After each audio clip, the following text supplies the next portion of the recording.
विभाजन, कोशिका विभाजन ये बहुत इम्पोर्टेंट है, इसको पढ़ेंगे जरूर। क्या है क्या चैप्टर का नाम? कोशिका विभाजन और सेल डिवीजन।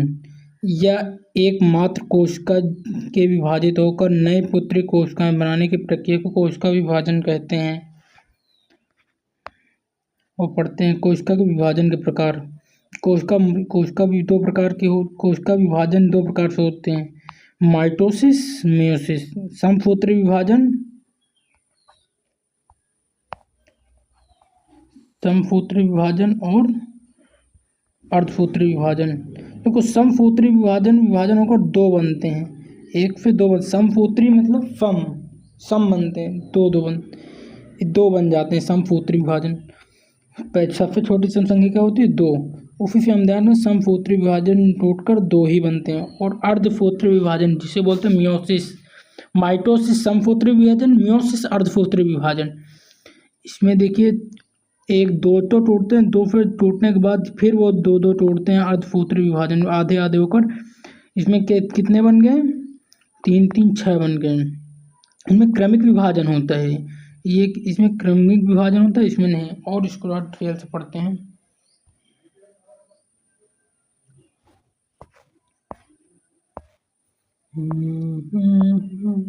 यह एक विभाजन होता है, इसमें एक विभाजन होता है इसमें। और अर्धसूत्री विभाजन में इसमें दो क्रमिक विभाजन होते हैं, इसमें दो क्रमिक विभाजन होते हैं। एक मात्र कोशिका से दो पुत्री कोशिकाएं बनती है। एक कोशिका से कितनी कोशिकाएं बनती है? मात्र दो कोशिकाएं बनती हैं।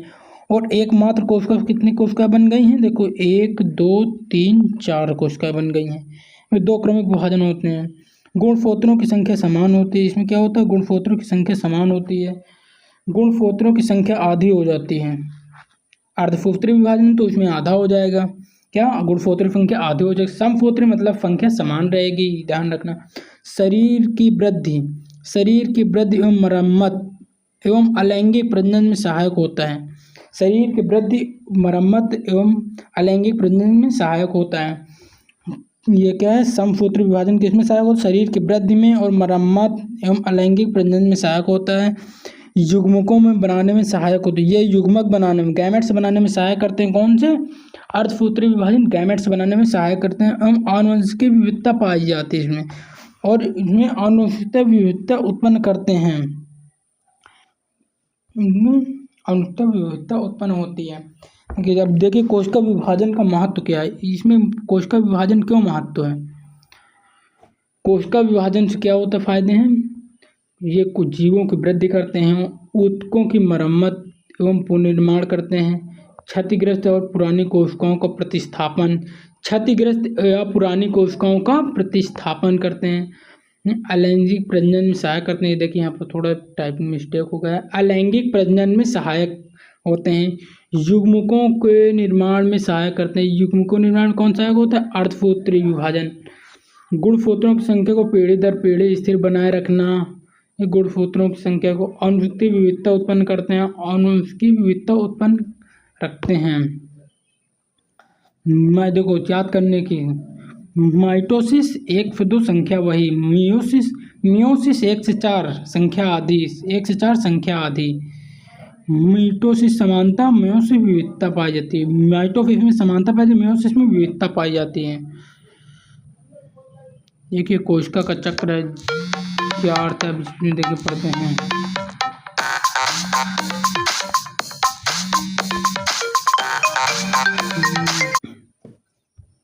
देखिए अब क्या पढ़ते हैं? कोशिका चक्र क्या है? सेल साइकिल, इसको पढ़ते हैं कोशिका सेल। ये जीवन प्रथम अंतरावस्था में क्या होता है? जीवन प्रथम अंतरावस्था क्या है? ये फर्स्ट है। इसमें क्या होता है? कोशिका की वृद्धि होती है, प्रोटीन एवं आरएनए अंगक का अधिक संख्या में बनते हैं। प्रथम चरण में क्या होता है? कोशिका की वृद्धि होती है और प्रोटीन आरएनए ये अधिक संख्या में बनते हैं। इस चरण में डीएनए का संश्लेषण चरण होता है। डीएनए का संश्लेषण चरण होता है। ये प्रतिवर्ती डीएनए का प्रतिवर्ती निर्माण होता है। ये गुणसूत्र दोहरी संरचना हम दो वाहिनी हो जाती हैं, उन्हें दो तरफ चलते हैं। G2 चरण द्वितीय क्या होता है? द्वितीय अंतरावस्था होती है। द्वितीय अंतरावस्था है ये, द्वितीय अंतरावस्था। विभाजन की तैयारी होती है, इसमें प्रोटीन एवं ऊर्जा का निर्माण बढ़ जाता है। इसमें G2 चरण में क्या होता है? G2 चरण क्या है, जिसमें प्रोटीन व ऊर्जा का निर्माण बढ़ जाता है। M चरण में विभाजन चरण माइटोसिस या मियोसिस होता है। इसके बाद साइटोकाइनेसिस होता है। यह चक्र निरंतर चलता है, पहले G1 फिर S G2 M फिर G1, यह चक्र नियंत्रण चलता रहता है, इसी तरह चलता रहता है। अब देखिए इस माइटोसिस बना माइटोसिस वर्सेस मियोसिस। इसको पहले इसको आइए पढ़ते हैं, जिसमें देखिए माइटोसिस क्या है, मियोसिस क्या है। देखो माइटोसिस क्या है, माइटोसिस करने वाली कोशिकाएं ये देह कोशिकाएं होती हैं, जैसे देह कोशिकाएं होती हैं, जड़ तना पत्तियां कोशिकाएं एवं त्वचा मांसपेशियां यकृत आदि क्या होती हैं, मियोसिस माइटोसिस होती हैं। क्या होती है, माइटोसिस। देह कोशिकाएं सोमेटिक सेल्स होती हैं। जनन कोशिका जर्म सेल्स। वृषण व अंडाशय की कोशिकाएं होती है, ये कहाँ पाई जाती है, वृषण एवं अंडाशय में पाए जाते हैं। ये परागय एवं बीजांड आय की कोशिकाएं होती हैं। मियोसिस करने वाली कोशिकाएं देखिए, इन्हें एक माइटोसिस में देखिए माइटोसिस में किस कैसे कैसे बन रही हैं, ये एक से एक बन रही है। मियोसिस में देखिए ये कैसे एक दो बन गई है ना, यहाँ पास एक से दो, इसमें देखिए एक ये है, एक ये है, एक ये है, एक ये है, कितने हो गए, चार ये एक से कितने मिलकर बन रही हैं, अलग हो रहे हैं, 1 2 3 4। तब ये अर्धसूत्री विभाजन कितने बनते हैं, एक से 4 बन जाते हैं, 4। और देखिए यहाँ पर सब देखते हैं क्या है, माइटोसिस वर्सेस मियोसिस। विभाजनों की संख्या माइटोसिस में 1 रहता है, मियोसिस में 2। पुत्री कोशिकाएं विभाजन की संख्या 1 होती है, इसमें 2 होती है। और इसमें पुत्री कोश इसमें विभाजन 1 बार होता है, इसमें 2 बार होता है। पुत्री कोश में इसमें 1 से 2 कोशिकाएं बनती है, इसमें 1 से 4 किसमें, मियोसिस में। अर्धसूत्री विभाजन में 1 से 4 हो जाती हैं। और समसूत्री विभाजन में गुणसूत्रों की संख्या समान रहती है, इसमें आधी हो जाती है। अर्धसूत्री विभाजन मियोसिस में क्या होता है, आधी हो जाती है। जैविक संरचना ये समान होती है, भिन्न विविधता पाई जाती है, इसमें भिन्न विभिन्नता पाई जाती है। क्रॉसिंग ओवर नहीं होता है, क्रॉसिंग ओवर नहीं होता है, इसमें प्रोफेज वन में होता है। हीमोग्लोबिन गुणसूत्र का युग्मन नहीं होता है, और मियोसिस में प्रोफेज में होता है। कहाँ पाया जाता है ये बॉडी में पाया जाता है। क्या चीज़, माइटोसिस मतलब समसूत्री विभाजन बॉडी सेल्स में पाया जाता है, ये जर्म सेल्स में पाया जाता है। मियोसिस अर्धसूत्री विभाजन कहाँ पाया जाता है, जर्म सेल्स में पाया जाता है। इसके प्रमुख कार्य क्या है, हमारी बॉडी को रिपेयरिंग करना, प्रतिस्थापन करना, वृद्धि करना, ये सभी की बॉडी में हमारे होते हैं, ये समसूत्री विभाजन के कार्य हैं। और इसके कार्य क्या है, युग्मक का निर्माण करना और विविधता उत्पन्न करना। किसके, अर्धसूत्री विभाजन के। उसके उदाहरण ये त्वचा में पाए जाते, जड़ में पाए जाते, तना में पाए जाते, कोशिकाओं में पाए जाते हैं।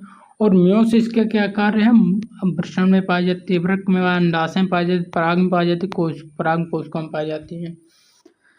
ठीक है, इसका स्क्रीनशॉट लें, यहाँ नहीं, हम PDF इसकी अवेलेबल करा देंगे, इसमें डिस्क्रिप्शन में लिंक दे देंगे एक, उसमें मिल जाएगी सभी को PDF इसी तरह के सेम टू सेम मस्त 3D क्वालिटी में। क्या है, माइटोसिस जीवन के रखरखाव के लिए, मियोसिस जीवन की नियंत्रणता और विविधता के लिए आवश्यक है।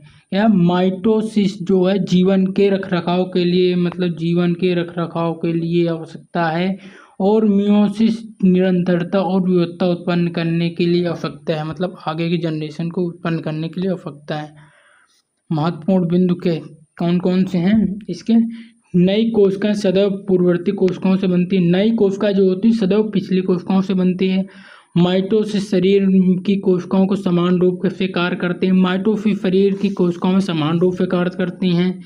मियोसिस, देखो माइटोसिस कहाँ पाया जाता है, हमारी बॉडी में पाया जाता है, देह कोशिका कहते हैं इसे। मियोसिस में बनने वाली कोशिकाएं आनुवंशिक रूप से भिन्न होती हैं, मियोसिस आनुवंशिक रूप से भिन्न होती हैं। गुणसूत्र की संख्या निरंतर मियोसिस द्वारा बनी रहती है। क्रॉसिंग ओवर के कारण आनुवंशिक विविधता बढ़ती है, क्रॉसिंग ओवर के कारण आनुवंशिक विविधता बढ़ती है। ये किसकी संरचना है, समसूत्री विभाजन की। अगर इसमें एक से कितने हो जाए, 4 हो जाए, तो ये किसकी संरचना रहती है, 1 से 4 हो जाए तो वो अर्धसूत्री विभाजन की संख्या रहती है। इसमें गुणसूत्री की संख्या आधी हो जाती है। किसमें आधी हो जाती है, अर्धसूत्री विभाजन में। और समसूत्री विभाजन गुणसूत्री की संख्या क्या रहती है, समान रहती है। हम बस यहीं से ख़त्म करते हैं और हम इसी तरह सभी चैप्टर धीरे धीरे कंप्लीट करेंगे। अभी इसके आगे हम MCQ वाले क्वेश्चन करेंगे। आज मेरी फर्स्ट क्लास थी, इसीलिए थोड़ा स्लो पढ़ाएंगे, समय बहुत हो गया इसमें। और अभी हम पढ़ेंगे, पूरा चैप्टर धीरे धीरे पढ़ेंगे। आज आपको कम समझ में आएगा, मैं कोशिश करूँगा और अच्छे से समझाने की कोशिश करूँगा। बट अगर आप चैनल मेरे नए हो तो चैनल को लाइक करें, शेयर सब्सक्राइब अवश्य करें और दोस्तों के पास शेयर अवश्य करें, ठीक है। इसकी PDF की लिंक मैं टेलीग्राम की डिस्क्रिप्शन में दे दूँगा, वहाँ से आपको मिल जाएगी इसकी PDF। अगर 1-2 दिन नहीं अवेलेबल होती, लेकिन 1-2 दिन बाद ज़रूर अवेलेबल करवा दूँगा। और कमेंट में कैसी लगी मेरी क्लास, कमेंट में अवश्य बताएं, ठीक है। धन्यवाद सभी लोग।